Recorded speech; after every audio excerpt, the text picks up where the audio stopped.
Today, a couple hours ago, put out a very strong worded statement in regards to everything with Kate Middleton.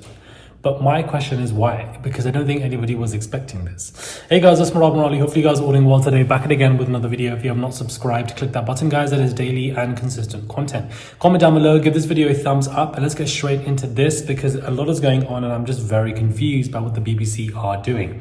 The BBC have responded to complaints about excessive and insensitive coverage of Kate Middleton. In a statement that they released 2 hours ago, they said not everyone would have approved of the approach we took, and admitted they have received complaints from viewers who found the coverage excessive and insensitive. Directly responding to accusations, a spokesperson said today, "We broadcast in full the highly personal video message from the Princess of Wales, in which she spoke directly to the public about a cancer diagnosis. Our coverage reflected the significance of the story and the outpouring of support for the princess from around the globe. We explained to our audience that what was known about Catherine's condition, but did not speculate.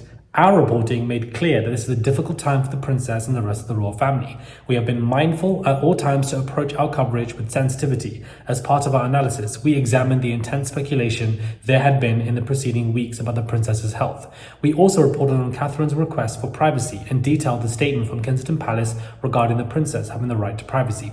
We always give careful consideration to the editorial decisions we make. Whilst we have a responsibility to report on stories that are of interest to our audience, we appreciate that not everyone would have approved of the approach that we took." This to me is a very bizarre statement. It doesn't make any sense because why is it so strong?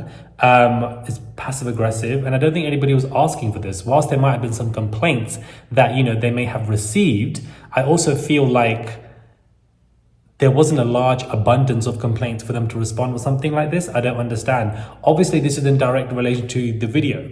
Now, a couple of days ago, the Getty editorial note on the video stating that it doesn't adhere to its editing policies went absolutely viral. All the articles, press everywhere globally was picking up on it. And of course, there were AI allegations since the video even came out. So I think that this statement coming after the Getty editorial note going viral, to me, is interesting. They're probably butthurt and frustrated because they were the ones who commissioned and produced this particular video, whether it's AI or whether it's reality, whatever you want to believe. But I just think that this statement is unnecessary, not needed. It makes them look guilty, in my opinion. It makes them look like they're irritated, being pushed to the corner when nobody's really pushed them to the corner. The large amount of people responding to this video weren't even angry at BBC. I don't even think a large amount of people even know that BBC did this video for Kate Middleton. So I don't understand why they've come out with this particular statement. The Beeb, which has basically come under fire for extensive royal coverage, obviously this is not the first time. They obviously received 100,000 complaints from members of the public over its coverage of the Duke of Edinburgh's death in 2021. Maybe there were 100,000 complaints with this Kate Middleton video. I don't know. Maybe you guys can correct me, but I just don't know if this statement was needed because I didn't see such a UK backlash in regards to the BBC when it comes to this video. So to me, it doesn't make any sense. It to me is quite perplexing.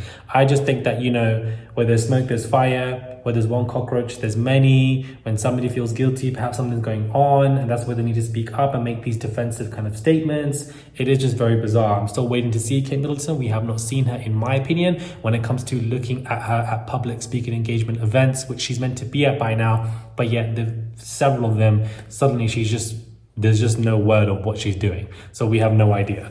So I think this BBC statement that came out a couple hours ago, which has caught the press everywhere, to me is very bizarre. Don't understand it. Don't understand why it's needed. Very, very odd to me that they would do this. And I think that, perhaps there's some guilt when it comes to the AI stuff, especially because AI companies have been stating that they feel like this has been highly edited in some kind of form.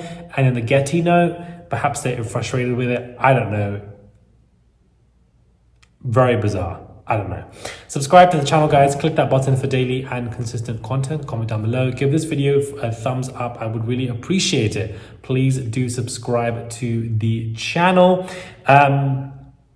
Sorry, there's other stuff that I wanted to get into. Prince Andrew, it's not a good time for the royal family because they're dealing with these cancer battles, but the Prince Andrew Netflix documentary related saga is being dropped as well. And that is basically highlighting how of a car crash his interview was with the BBC and that ultimately led to his downfall. So that now being put into the press. Yet again, Andrew's having a year with the Epstein saga in the beginning of the year in January. And now we have what's going on now where this particular Netflix documentary is coming out. And I can't wait to get into that, guys, because it's really a reflective, symbolic position of how Andrew fell massively, massively.